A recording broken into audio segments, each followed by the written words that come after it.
Check, check. Can y'all all hear me? Can folks hear me? No?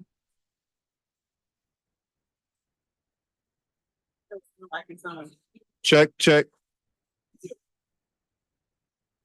Can you hear me? No? No? Okay. Testing, testing. Oh.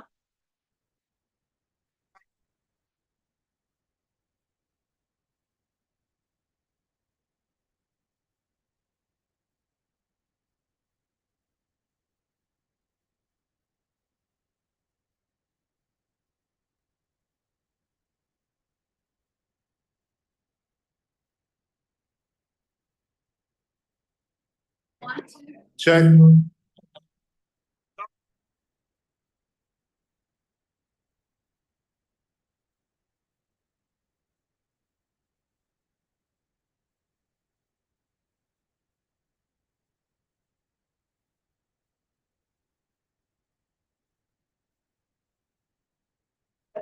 Check, check. Hello.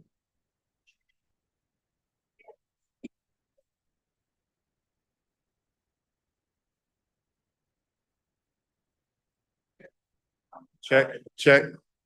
All right, can folks hear me? Great. All right, so we are going to be starting very shortly. I would like to acknowledge some housekeeping. So I know there's a little bit of overflow. There's a television out in the hallway. So if it's a little cramped in here, you can make your way to the hallway. There's a television that will stream it as well. So if you like to do so, feel free to make that transition.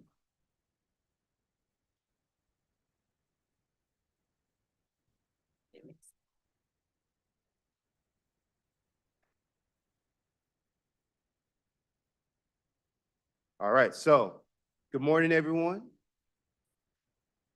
Good morning, everyone. Thank you, appreciate it. So my name is Akin Tunde Luadari. I go by Akin. I'm the Community Engagement and Program Manager for the Racial Equity Office. And I would like to formally welcome you all on behalf of Washtenaw County to our 5th annual Juneteenth celebration and flag raising ceremony. So this is our 5th year. And also, as we gather today, I would like to invite you not only to reflect on how far we have came, but also to recommit to the work that we need to continuously do, whether that's as a county employee, as a resident of Washtenaw County, as an elected official. Really think through as we go through and hear from multiple folks, from youth, from elected officials around your role in this collective effort in the journey of how to best support one another. I would like to also do something with y'all. And it's actually something that I was discussing with my colleague and friend, Victoria, on the MSSI, or the big blue RV that you see outside. We're talking around the power of words and the power of thought, and how that plays a huge role in your day-to-day activities, and also how do you do like mobilization and collective building. And we had a really deep conversation as we were out in community, and I wanted to share something with you all that we discussed. And I also want to try something with you. So one thing that I always do when working with youth and elders outside of work, we do something called affirmations. And with these affirmations, we get into the habit, especially for our younger folks, of thinking positively and actually saying those words out loud. So I want to do affirmation with you all. It's very simple, but sometimes simple things, when you're dealing with a lot of nuances and a lot of moving pieces, sometimes it's best to strip everything down and look at things for what it is. So I would like for you all to repeat after me in this affirmation. It starts off as saying, I am loved, I am valued, and I matter. I am loved, I am valued, and I matter. So you are loved, you are valued, and you matter. And that's something that I always speak to life when I'm working with youth, especially, because sometimes they don't hear it enough. And us as adults as well, the adults in the room, sometimes we don't hear that enough. And when we strip things down, especially when we're dealing with a lot of nuanced and complicated, or some would say complicated issues, when you strip it down and go to the root of being loved, of being valued, and feeling like you matter, that's when change can happen. So I want to give a shout out to Victoria. She's out on the MSSI. Hopefully y'all go and take a visit. Thank you. So there was a change in the agenda. So what we're going to do now, if we can all stand for the Black National Anthem. I need to turn my mic off. I got it.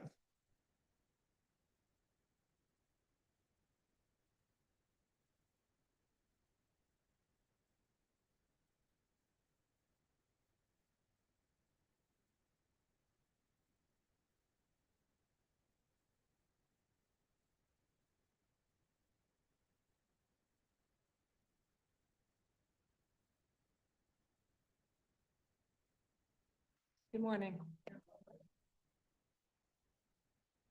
My name is Athena Johnson, and I was born and raised in my son Jabril Johnson. Recent college graduate, and he'll be attending U of M grad in the fall.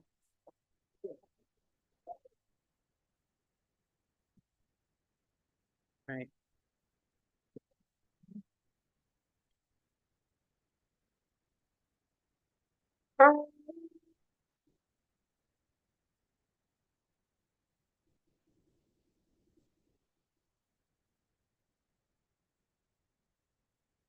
Lift every voice and sing till earth and heaven ring.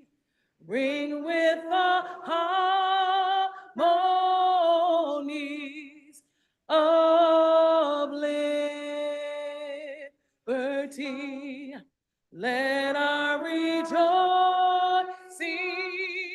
rise high as the listening skies.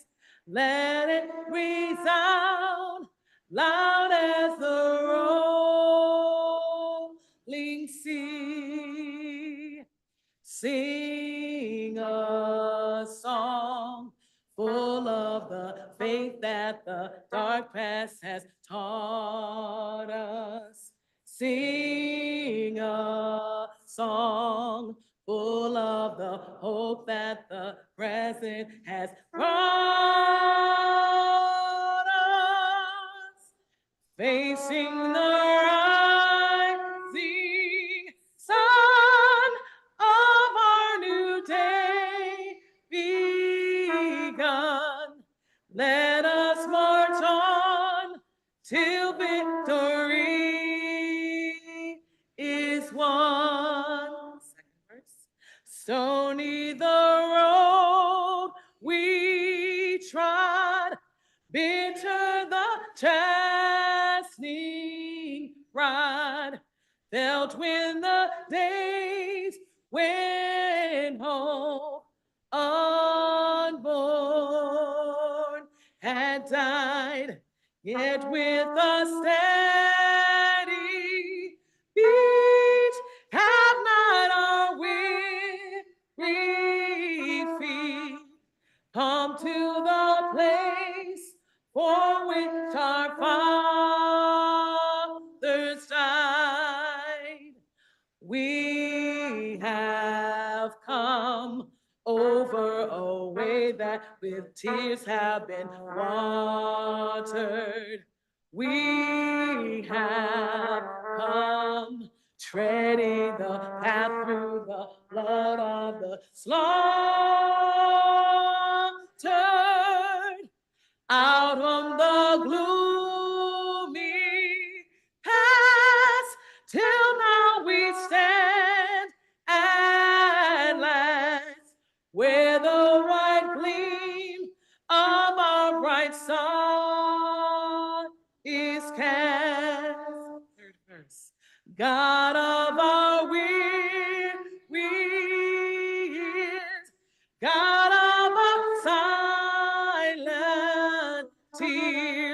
Thou who hast brought us thus far on the way, thou who hast by thy might led us into the light. Keep us forever in the path we pray. Lest our feet stray from the places, our God, where we met thee. Lest our hearts, drunk with the wine of the world, we forget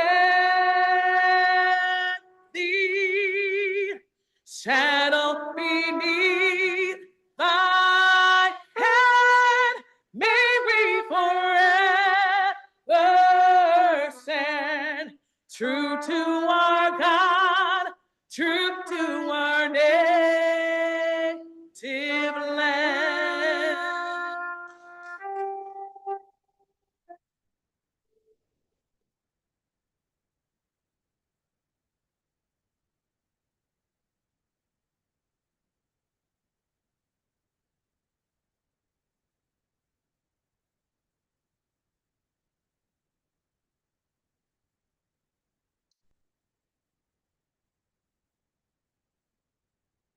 All right, so that was beautiful. Thank you for speaking power into this room. Before we move forward with our next speaker, I want to take a moment to acknowledge some of the elected officials in the room.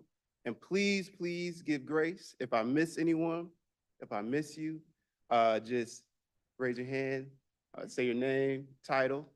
So I'd like to start off with State Rep Jason Morgan, Congresswoman Debbie Dingell, Prosecutor, yeah, go ahead.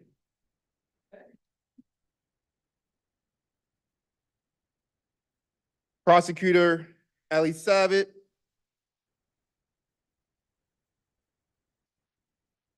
former State Rep Felicia, Commissioner Shannon Beeman,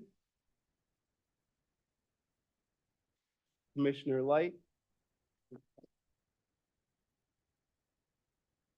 Commissioner Hodge, Commissioner Somerville, Commissioner Sanders, Ann Arbor Township Clerk Renee and Brina, thank you.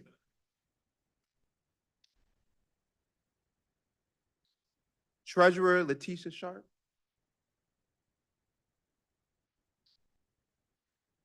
Ann Arbor City Councilwoman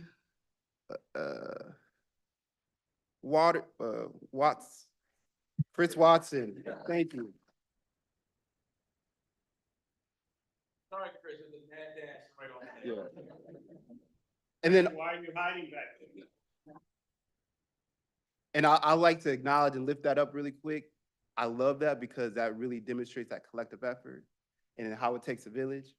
So thank you for helping out. That's always needed. Next up, we have Ann Arbor Library Board, Aiden Sava.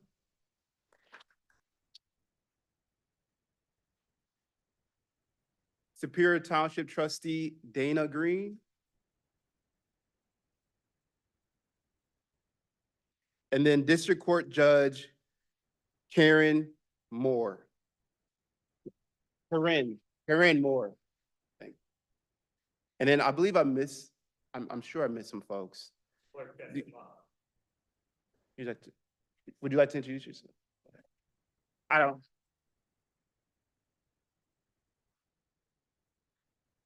Thank you.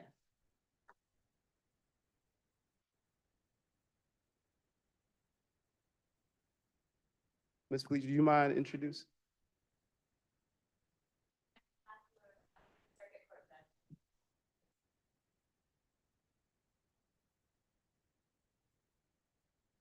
Are we missing anyone else? Okay. Well, that segues perfectly into our next speaker, so thank you.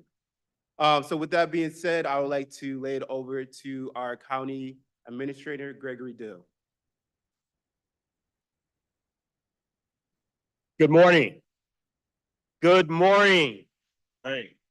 It just warms my heart to see all of you in this space today. I think this says a lot about our community and our organization. Who we are as a community is very, very important to me, particularly at a time in our country where people are trying to erase our history.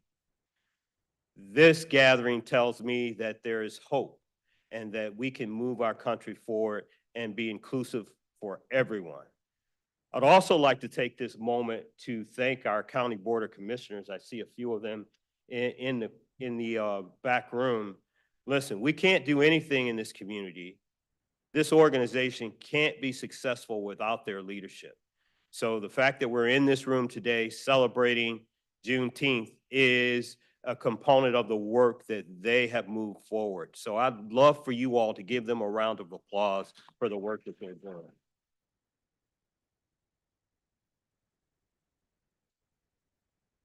So I'd say thank you. Enjoy today. There is much work to be done. We are going to make sure that we build community that is inclusive of everyone. Thank you.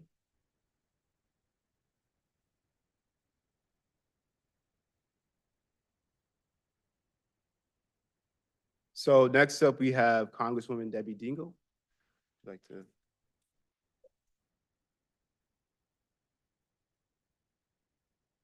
Well, good morning, everybody. Okay, we're getting better. By the end, we might have really. I want to tell you how important it is for me to be here today and what we are really celebrating as we gather as a community. And at a time that our country is really going through some very tough times, we come together as community. We don't let people silence us. We will not stand down and not stand up against hate and division and all the things that people are trying to do to us. We're not going to let them do to us. We are going to continue to be Washtenaw County. And it's just really important. But on Juneteenth, we recognize the progress that our country has made on the promise of liberty and justice for all. And you know what? I'm not going to let them take us back, and you're not going to let us take us back. And I think it's important to acknowledge that this day and to make sure we keep up the fight and our voices aren't silenced. We reflect on the work of those that have gone before us, who fought and sacrificed and gave their lives for freedom. And I think this is really, really important. We celebrate the immeasurable contributions that Black Americans have made to our country. But we have to. You can't erase history. I mean, I think I've never been I'm talking longer than I was going to, but I went down and met with the Tuskegee men. I go over and I meet with the chapter in Detroit a lot. When they tried to erase the history of the Tuskegee fighters in World War II, when they saved so many American lives and people didn't care what color their skin was, who they were, they saved hundreds and hundreds of lives in the work that we did. And we cannot let anybody erase that history, the history of the Civil War, the history of the fight for justice. We can't let them erase Martin Luther King, the fights that we've had, and damn it, we're going to keep fighting. And I don't think diversity is a dirty word.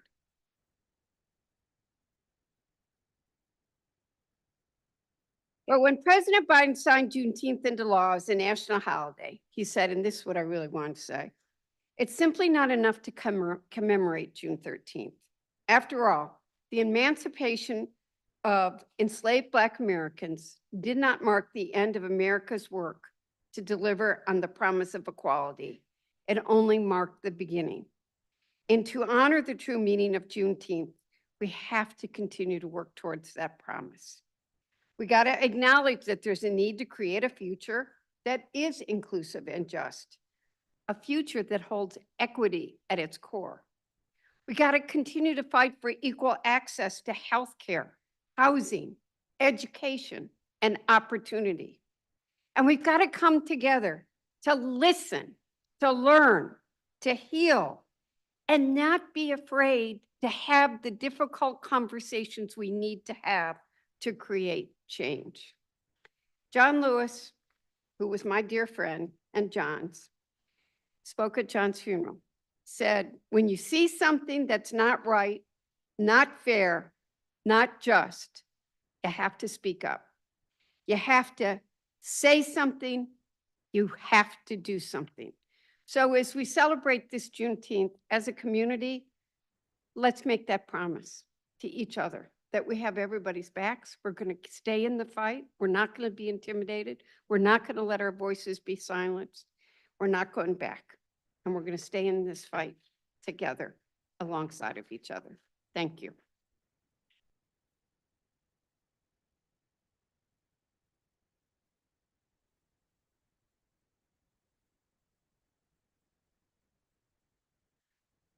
All right, so next up we have Commissioner Light, who will be talking around the significance of Juneteenth. And also I want to remind folks and let folks who are out in the overflow, this is being streamed. Just to let folks know. Thank you, Akeem.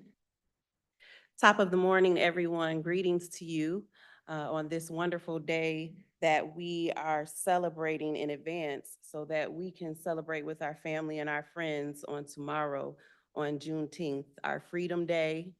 As some of my friends say, tomorrow is the day that I'm extra blackety black, okay?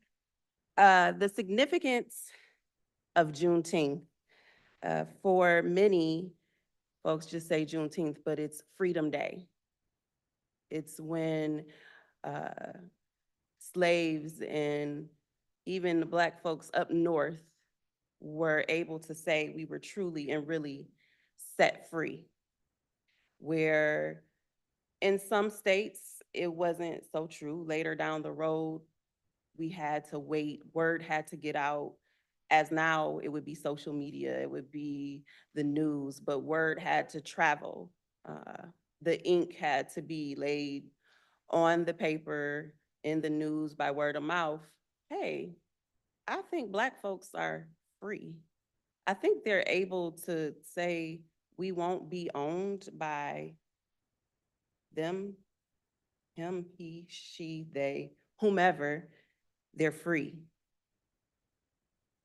So for me, a little bit of my history, my father, born and raised in Oklahoma, Louisville, Oklahoma. Nobody probably can even find it. It's down in the sticks, on land for days, raised on a farm. His first vehicle was a horse.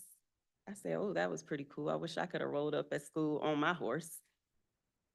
However, my great-grandparents were not owned.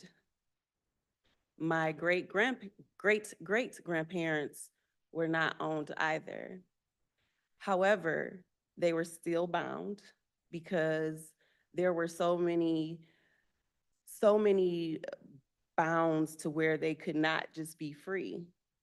So it was a few gangster things that they had to go through. My great-grandfather wanted to marry my great-grandmother, and of course he was free and she was not. And her slave owner said, well, when she turns 15, you can purchase and you can have her and go as you are. However, her slave owner did not hold to that. So my great-grandfather said that he was going to make him hold to that. You're gonna respect me. This is my woman. I'm taking my woman. And he did. And it was with a fight. And it is where, and this occurred in Arkansas before they got, in Georgia before they got to Oklahoma. So this is how my family traveled to Oklahoma. My grandfather took my great-grandmother forcibly, and they traveled to Louisville, Oklahoma, where the foundation is. And it's so much more history to my family. But I was like, man, my great-grandfather was a straight up gangster and he knew he was free. He was holding on to his freedom then, just so that I, myself, could be standing right here as a county commissioner, which I never thought would happen. I didn't even think that this was something that would be in the way, but now I needed to do this so that I could continue to pave the way. So Juneteenth is just not about, oh, we're gonna celebrate Black people. We're celebrating freedom. We're celebrating our rights. We're celebrating the journey that we are still continuing, that we are still striving for. I look to see my children have complete and total freedom for all individuals, no matter race, gender, to be equal, for it to be equitable for their life. And that's the significance of Juneteenth. So we're not complete, we're not done. We're still in the fight, we're still traveling. And so I just want you to remember, when you say Juneteenth, it's a celebration. We will celebrate. I will continue to celebrate, and I will be my Blackest, proudest self. Thank you all for coming, and we will continue to see you every year.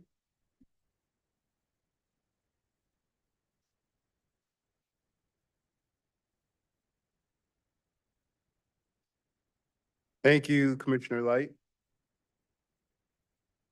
So now we have, next up is Dr. Brown. Okay. So next we have Commissioner Sanders, who's going to be talking around the flag and the history behind that as well.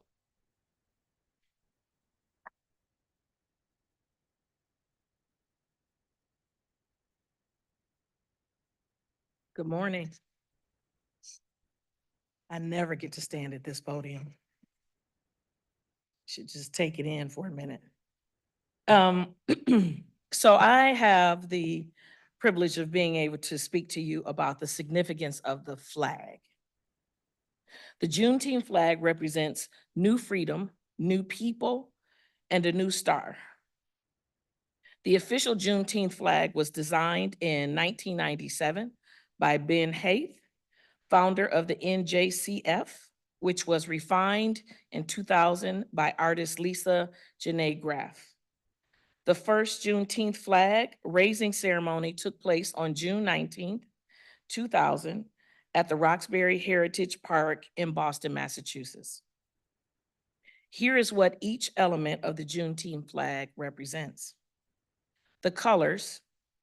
While there are versions of the Juneteenth flag that use the colors red, black, and green, at the behest of Marcus Garvey in 1920, the official flag intentionally uses the same colors as the United States flag, red, white, and blue.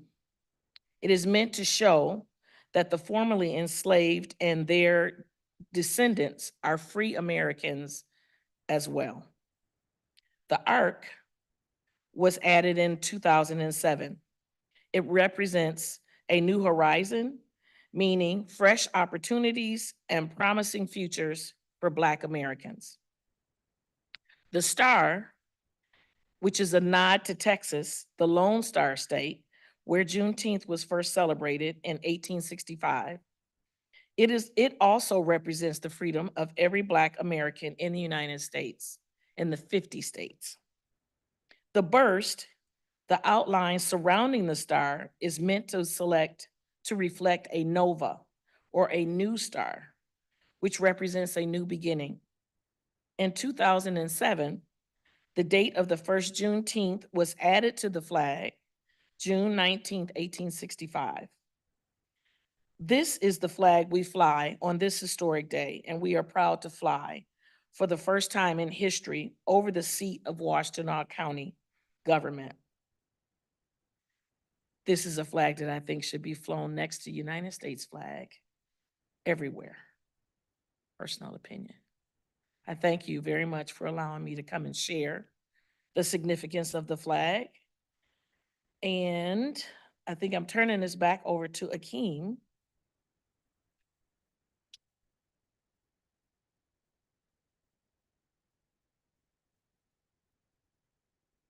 So as I'm listening, something's coming to mind. And before we get into our youth poets, I'm just saying Sankofa keeps coming to mind because as we're talking around our history, we are also looking into our future as well. We're going back and fetching, understanding our history and how to navigate in the future. So with that being said, I would like to introduce, I believe she's here. Okay, yeah, perfect. All right. I was scanning, I was like, okay. So I would like to, well, before I introduce Layla, I want to do a little introduction. So Layla Brody, she is an activist. I have had the pleasure of knowing her for 3 years now.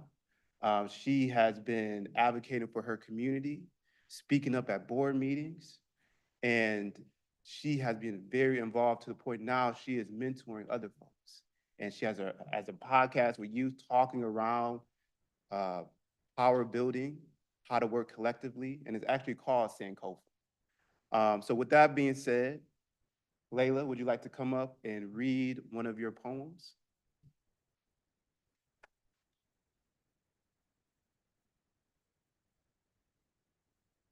Hello, everybody. Okay. And today I'm going to be showing you my Juneteenth poem.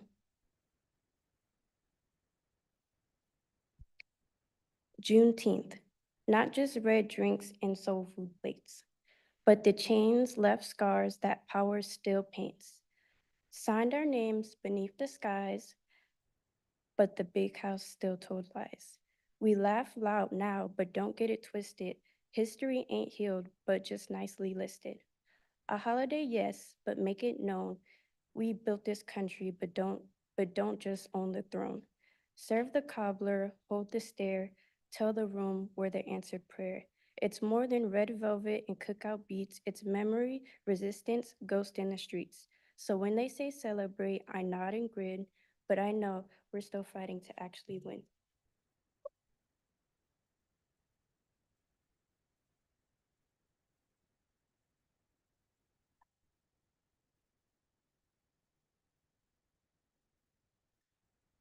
So that was Layla. And next up, we have Ruth. And Ruth, as you make your way up here, I'd like to do a quick introduction for you as well. So I've had the pleasure of knowing Ruth for a year and a half now.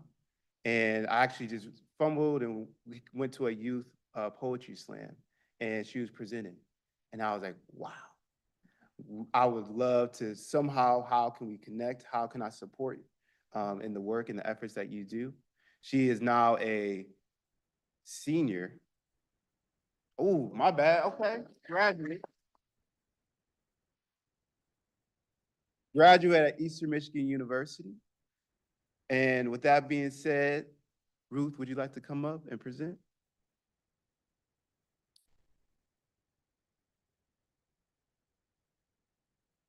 Thank you for having me again come to this Juneteenth presentation. I am so excited to be here. Today I'm going to be reading a reconstructed poem that I made from Langston Hughes. He wrote this poem in 1926 and it's called I Too. I too am America. I am the darker sister. They send me to eat in the kitchen when company comes, but I laugh and eat well and grow strong. Tomorrow I'll be at the table when company comes. Nobody dare say to me, eat in the kitchen. Besides, they'll see how beautiful we are and be ashamed. I too have waited long, watched daylight spill on tables I was never meant to touch, but still I rose carrying songs in my shadows, dreams in my walk. For every closed door, there's a hand now reaching. For every silence, a voice now teaching. We build the house, we plant the seed, we bleed the truth, we are the need. I too am America. Thank you.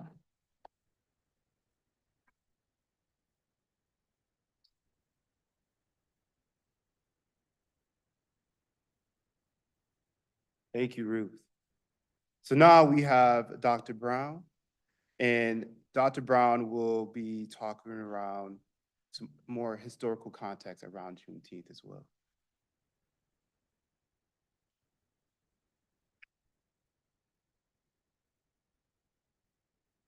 Good morning, everyone. Friends, family, neighbors, young and old. Today we stand together in Washtenaw County, hearts filled, voices lifted, strong, celebrating Juneteenth, a day of remembrance, resilience, reparations, and rising. Today I'm going to speak briefly to you about the roots of freedom, heroism and sacrifice, long-standing traditions, modern healing, and again, celebration. And then just a little snippet, because I'm a Willow Run fellow, I have to always bring Willow Run back. And then we're going to talk about why this matters. The roots of freedom. As you all know, Juneteenth began June 19th, 1865, when General Granger freed enslaved people in Galveston, Texas, 2.5 years after the Emancipation Proclamation. But our own history here in Washtenaw County began earlier, as communities like Ypsilanti became major stations on the Underground Railroad. Families like the McCoys and the McAndrews sheltered those seeking freedom, and brave conductors like Jotham Goldale hid from freedom seekers in false bottom wagons. Now on to a little bit of heroism and sacrifice. During the Civil War, Black soldiers from Washtenaw County joined the remnants like the 54th, Massachusetts, and United States Colored Troops. 5 men from this area now rest in the Highland Cemetery in Ypsilanti. Long-standing traditions. Washtenaw County's Black community has celebrated freedom since the 1800s, gathering each August 1st for Emancipation Day with parades, speeches, and picnics. After 1860, places like Second Baptist Church in Ypsilanti became hubs for community, remembrance, and joy. Today, in modern healing and celebration, Washtenaw County started in June 2021 with Juneteenth celebrations across the county. We've painted murals like Black Lives Matter, honored veterans, engaged our youth. Parades, storytelling, community health fairs, voter education, and more. Now to talk about my beloved Flyers. During World War II, the Willow Run Bomber plant brought thousands of Black families from the South as a part of the Great Migration, transforming this region's culture to be a fabric of fueling our unions and shaping our civic life. Willow Run became the home not to just warplane assemblies, but to families, schools, and communities and dreams. Why does this matter today? From the hidden safe house of the 1850s to the soldiers fighting injustice and war, to newly arrived families working in giants like Willow Run, to today's vibrant 3-day celebrations, we stand on the shoulders of those who came before. They taught us courage, community, and resilience. Let me know if you all have been, just by a show of the raising of your hands, how many of you have been a part of Juneteenth celebrations within the last 2 years? Pretty much everybody in the room. And I would like to continue to invite you to embrace the rich culture and the celebration that Juneteenth brings to us. It's just not a day that we put into our history just to say, hey, we get another day off, but it's about food, family, celebration, freedom, and continuing to fight for excellence in our reparations. Thank you.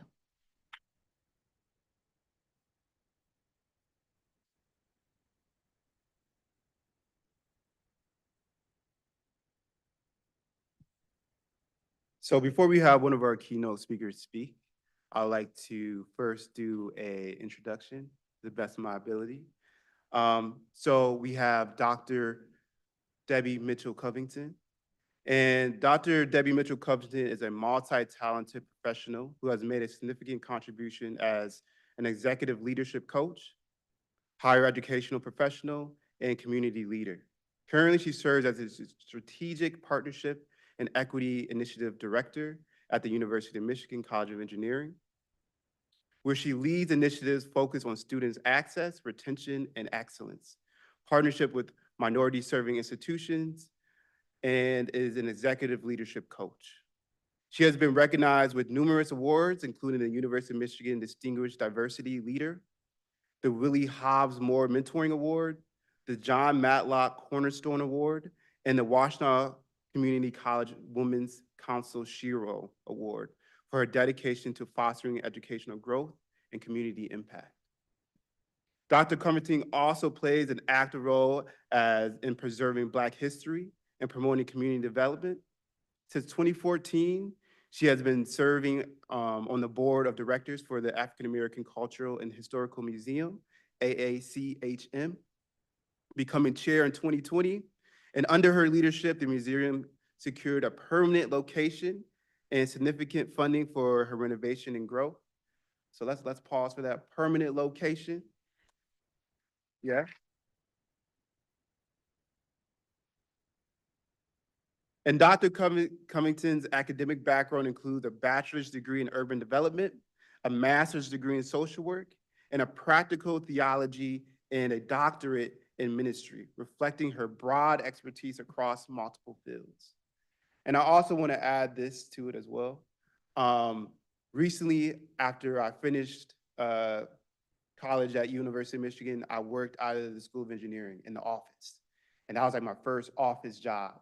I was like, I don't know what to wear. I don't know what to do. And as y'all know, I was like, I feel like I'm the only one here.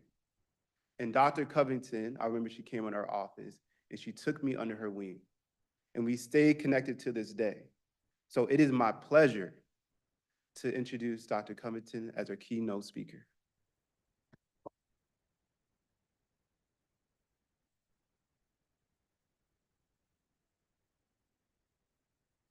Wow. Good morning, everyone. I was not expecting that, Akeem, so kind of choked me up a little bit. Now, you all know that we just do the work that we do, right? We don't think about accolades or any of that, but there couldn't have been, that's like of all the awards I've received, that's like top. So thank you, Akeem. It makes a difference when you make a difference in the lives of individuals, doesn't it? Okay, I won't preach. Good morning. And thank you, Akeem, for that warm welcome. And I'd like to recognize all of the elected officials and thank you for your service to our community. I extend my sincere gratitude to Derek Jackson and the Racial Equity Office for the invitation to speak today and for their steadfast support of the Woodlawn Cemetery Restoration Project. I would also like to thank our county commissioners for their continued support of the African American Cultural and Historical Museum of Washtenaw County, also known as the AACHM. In particular, I want to thank Commissioner Caroline Sanders for bringing financial resources and continuously engaging with the museum. Commissioner Justin Hodge, thank you for appointing me to the Historic District Commission and for your immediate and enthusiastic support of the Woodlawn restoration effort. I would like to recognize County Administrator Greg Dill for his deep and sustained, where's Greg? Oh, there you are. For his deep and sustained commitment to developing the East Washtenaw Recreation Center in Superior Township, whoop whoop, a project that was thoughtfully planned over 2 years in collaboration with Superior Township community members. Finally, I want to thank Kat Slocum, who is a former historic preservation specialist and my co-lead on the Woodlawn Cemetery Project. Her expertise, dedication, and partnership have been invaluable every step of the way.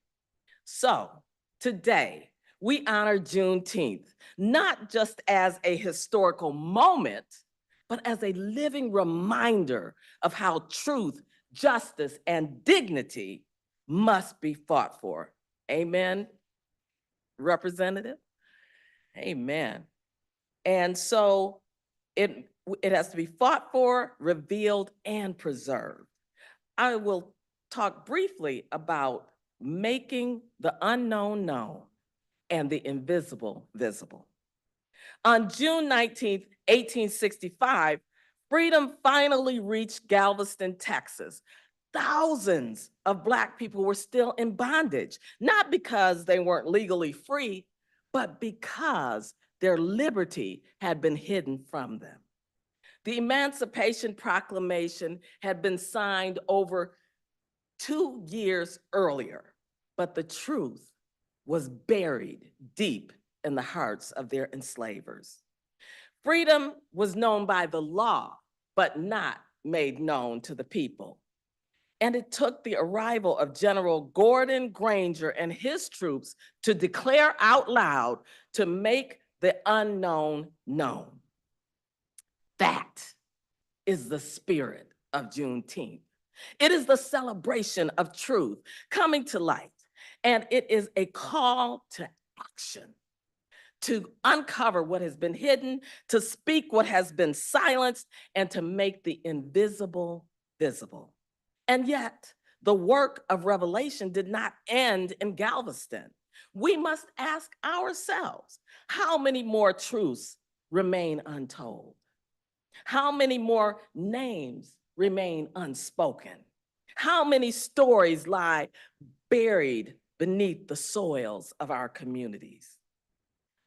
Let us bring those questions here, right here to Washtenaw County. In 1946, a young man named Reverend Garther Roberson Sr. arrived in Ypsilanti from Moundville, Alabama. He was one of many who made their way north during the Great Migration, only to find that freedom was still unfinished. They ran from the Jim Crow South and collided with discrimination in housing, employment, and education. Black people were still treated as second-class citizens. Roberson didn't turn away. He stepped forward. He became the pastor of Second Baptist Church, the second oldest church in the city, and a cornerstone of Black life in Ypsilanti, Michigan. As pastor, he shepherded the church through Depression, World War II, and its aftermath. He was more than a pastor. He was a guide, a bridge, a helper. When folks needed housing, they turned to Reverend Roberson. When they needed a job, they turned to him. He baptized their babies, visited their sick, and he laid their loved ones to rest. He saw something that others didn't. Even in death, Black people were denied dignity. White cemeteries often refused to bury Black bodies or relegated them to neglected corners of land. So Reverend Roberson, along with Reverend Booker Ron Oney, took action.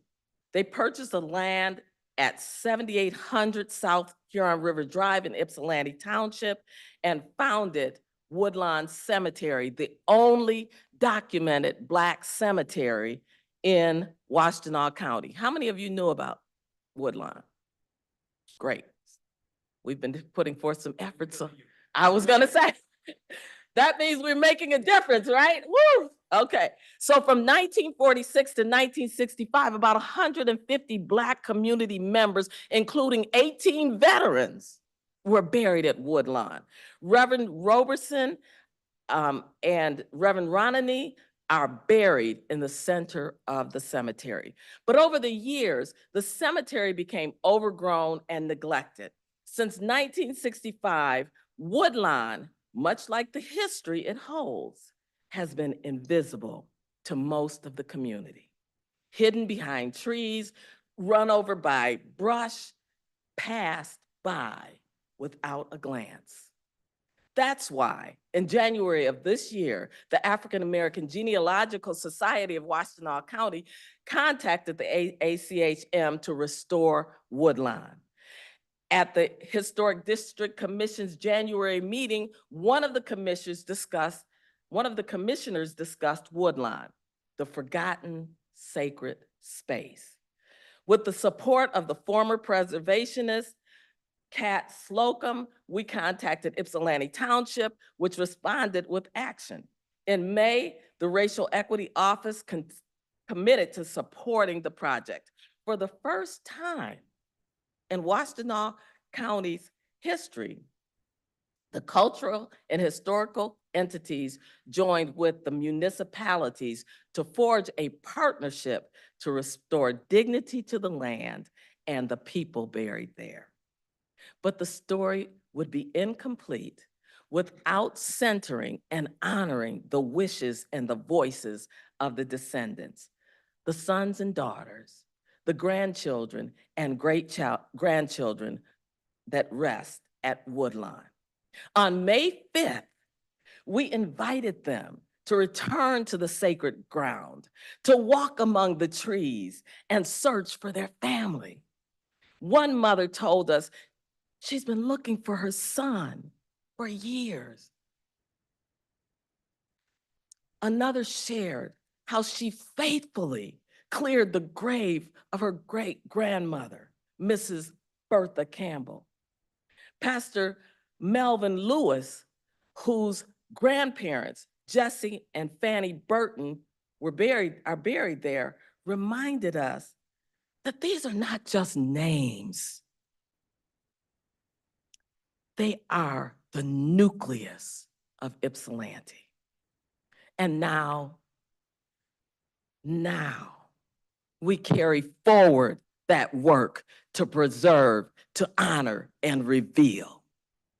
Since that powerful gathering on May 5th, we have hosted 2 additional restoration days, drawing nearly 50 participants. We have witnessed deeply moving moments as descendants reconnected with their family histories during these events. Gina Perry was brought to tears upon discovering the headstone of her cousin, David Atkins, a World War II veteran who died at just 19 years old. Cedric Bask, an AACHM board member who has been diligently researching his family's genealogy, was overwhelmed to locate the grave site of his great uncle, James Allen, a man he had long sought to found. It's profound moments. These moments remind us that the work is not only about preservation, but about healing, about memory, and reclaiming the stories that were nearly lost to time. Tomorrow, in honor of Juneteenth, we invite you to the next one. Join us for the Woodlawn Cemetery Juneteenth Day of Service from 10 a.m. to 3:00 p.m. This is your opportunity to be a part of something real, something sacred, to help make the invisible visible. Juneteenth calls us to celebrate, but also to remember, to repair, and reveal. Let us honor that call, not only with our words, but with our presence, our labor, and our love.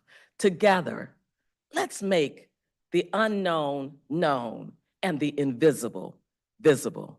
Thank you and happy Juneteenth.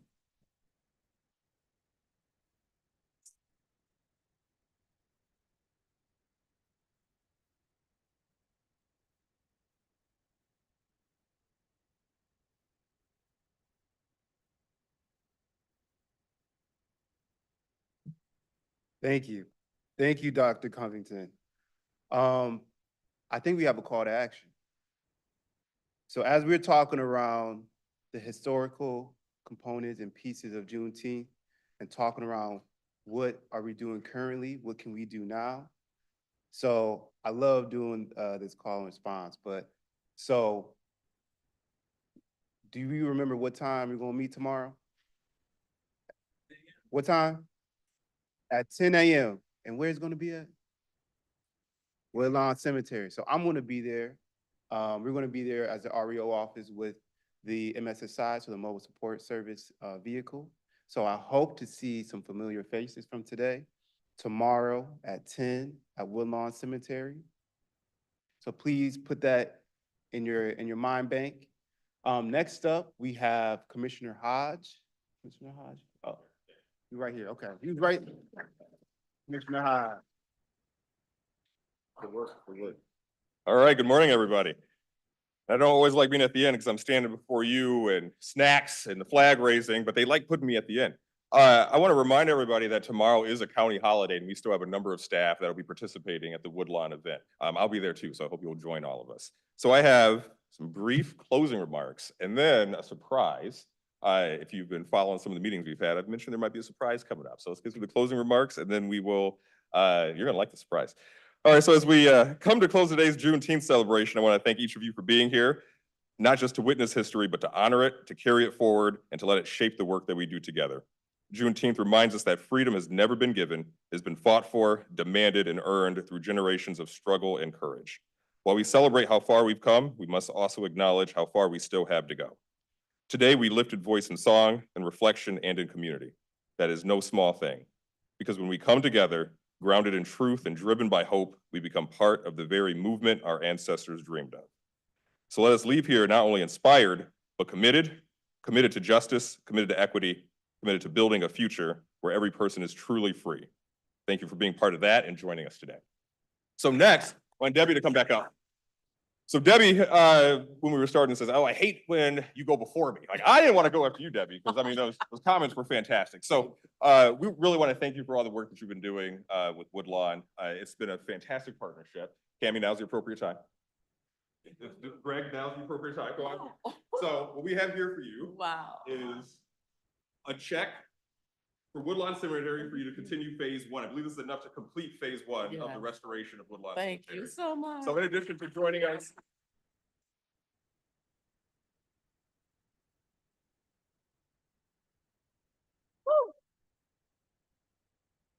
so last year, you know, how you mentioned that you got appointed to the historical commission. Yes, So we yes. had that conversation at last year's event, and then this year you got a check. Yeah, Like, what's going to happen next year? let's see, let's see. Let's get everybody Stand in front of the podium. Yeah.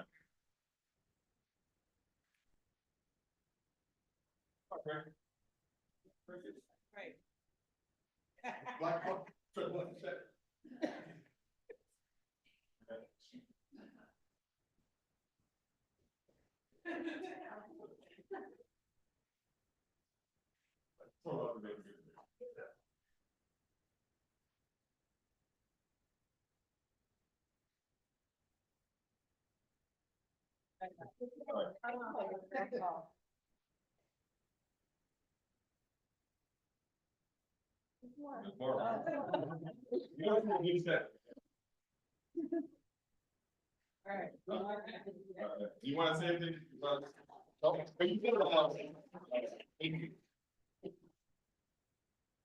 just want to say thank you. Justin and I go way back on many different projects, and he's just been a great supporter of everything that I've done in the community. And so I'm just grateful for you as a friend and as a leader. And I can't wait to hear about the surprises, probably what we've been reading about, and I'm really excited about it.